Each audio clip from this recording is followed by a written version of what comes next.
Welcome back ناظرین، bulletin کا آغاز کریں گے اہم خبر کے ساتھ۔ بنگلہ دیش میں شیخ حسینہ واجد کے 15 سالہ اقتدار کے خاتمے اور مانسون انقلاب کے بعد 13ویں عام انتخابات کے لیے پولنگ مکمل ہو گئی ہے۔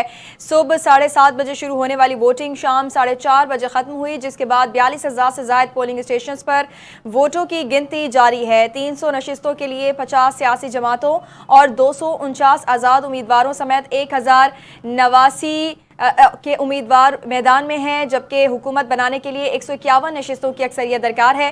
عوامی لیگ پر پابندی کے باعث وہ انتخاب میں حصہ نہیں لے رہی۔ بی این پی کے طارق رحمان کو وزارت عظمیٰ کا مضبوط امیدوار قرار دیا جا رہا ہے، جبکہ جماعت اسلامی نے نیشنل سٹیزن پارٹی کے ساتھ 11 رکن اتحاد بنا رکھا ہے۔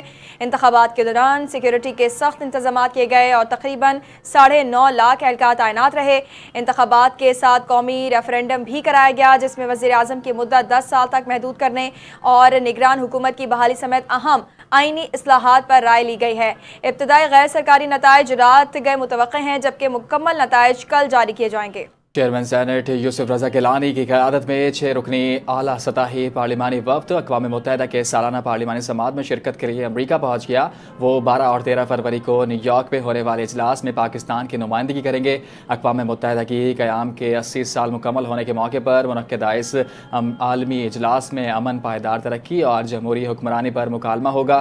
چیئرمین سینٹ کی اقوام متحدہ کی جنرل اسمبلی کی صدارت اور IPU کے صدر سے اہم ملاقاتیں بھی متوقع ہیں۔ سید یوسف رضا گیلانی عالمی form per packet for the future کثیر الجہتی نظام کے استحکام اور عالمی وعدوں دعووں پر قومی سطح پر عملی جامہ پہنائیں گے۔ خبر دیں گے، سپریم کورٹ نے وفاقی حکومت کو حکم دیا ہے کہ سابق وزیر اعظم بانی PTI کی آنکھ کا معائنہ ماہر ڈاکٹرز کی موجودگی میں 16 فروری سے پہلے کرایا جائے۔ یہ حکم چیف جسٹس یحییٰ آفریدی کی سربراہی میں 2 رکنی بینچ نے توشہ خانہ کیس میں صحت اور جیل سہولتوں سے متعلق درخواست کی سماعت کے دوران دیا۔ عدالت کی جانب سے مقررہ کردہ friend of court barrister Salman Safdar نے علاج معالجے کی سہولیات پر عدم اطمینان کی رپورٹ پیش کی۔ چیف جسٹس نے کہا کہ صحت کا معاملہ سب سے اہم ہے اور اس پر مناسب فیصلہ دیا جائے گا، جبکہ دیگر سفارشات پر اسلام آباد ہائی کورٹ کے فیصلے تک معاملہ زیر التوا رہے گا۔ عدالت نے یہ بھی حکم دیا کہ بانی PTI کی اپنے بچوں سے ٹیلی فون پر بات چیت بھی 16 فروری سے پہلے کرائی جائے۔ اٹارنی جنرل نے یقین دہانی کرائی کہ آئی اسپیشلسٹ ٹیم جلد اڈیالہ جیل جا کر معائنہ کرے گی۔ سپریم کورٹ نے طبی معائنہ خاندان کے کسی فرد کی موجودگی میں کرانے کی استدعا مسترد کر دی، جبکہ کتابوں کی فراہمی ڈاکٹرز کی سفارش سے مشروط قرار دی گئی ہے۔ اسلام آباد میں ترجمان دفتر خارجہ طاہر اندرابی نے پریس بریفنگ کے دوران کہا کہ وزیر دفاع خواجہ آصف کا بیان تفصیلی ہے اور اس میں پالیسی موقف واضح کر دیا گیا ہے۔ ترجمان نے کہا کہ سفارتکاری جھڑپوں اور جنگ کے دوران بھی جاری رہتی ہیں اور پاکستان نہیں چاہتا افغانستان سرزمین اس کے خلاف استعمال ہو۔ افغانستان کو تسلیم کرنے سے متعلق ایران کے فیصلے پر لا علمی کا اظہار کرتے ہوئے کہا کہ کسی بھی ملک کو کسی ریاست کو تسلیم کرنے یا نہ کرنے کا اختیار حاصل ہے۔ ترجمان دفتر خارجہ نے بتایا کہ ترجیحی تجارتی معاہدے میں توسیع اور سرمایہ کاری معاہدے پر پیش رفت ہونی چاہیے۔ قازقستان کے صدر نے 3 سے 4 فروری تک پاکستان کا سرکاری دورہ کیا، جس کے دوران پاک قازق اسٹریٹجک شراکت داری کے قیام پر اتفاق ہوا۔ اقوام متحدہ کی قراردادوں سے متعلق مسئلہ کشمیر کے پرامن حل پر زور دیا گیا۔ علاوہ نائب وزیر اعظم اسحاق ڈار اور کمبوڈیا کے وزیر تجارت کے درمیان بھی ملاقاتیں ہوئیں، جس میں 2 طرفہ تعلقات پر تبادلہ خیال کیا گیا۔ میاں والی میں وزیر اعلیٰ پنجاب مریم نواز نے جلسے سے خطاب کرتے ہوئے شاندار استقبال پر عوام کا شکریہ ادا کیا اور کہا کہ میاں والی پنجاب کے نقشے پر دور ہو سکتا ہے لیکن میرے دل سے دور نہیں۔ انہوں نے کہا کہ وہ 2 سال میں چوتھی بار میاں والی آئی ہیں، کیونکہ وہ دعوے نہیں کرتی بلکہ کام کر کے دکھاتی ہیں۔ مریم نواز نے کہا کہ میاں والی میں گرین بس سروس شروع کی گئی، ستھرا پنجاب منصوبہ فعال کیا گیا، دل کے امراض کے اسپتال کا باقاعدہ آغاز کیا گیا اور سڑکوں کی تعمیر مکمل کی گئی ہے۔ انہوں نے عوام کو دل کا اسپتال اور گرین بسوں کی مبارکباد دی اور کہا کہ جو سہولت لاہور میں دستیاب ہے وہی میاں والی میں بھی فراہم کی جا رہی ہے۔ وزیر اعلیٰ پنجاب نے کاشتکاروں کا خصوصی ذکر کرتے ہوئے کہا کہ کسان معیشت کی ریڑھ کی ہڈی ہیں اور حکومت پنجاب زرعی ترقی اور کاشتکاروں کی فلاح کے لیے عملی اقدامات کر رہی ہے۔ وزیر داخلہ محسن نقوی سے امریکی محکمہ خارجہ کے معاون وزیر جان مارک کی ملاقات۔ وزیر مملکت داخلہ طلال چودھری، امریکی نیٹلی بیکر بھی موجود تھی۔ امریکی وزیر کے اسلام آباد اور کوئٹہ میں دہشت گرد حملوں کی مذمت، ملاقات اور پاک امریکہ تعلقات اور علاقائی صورتحال پر تبادلہ خیال کیا گیا۔ انسداد دہشت گردی اور سیکیورٹی تعاون بڑھانے پر گفتگو، مائننگ، منرلز اور توانائی کے شعبوں میں سرمایہ کاری اور شراکت داری کے فروغ پر اتفاق کیا گیا۔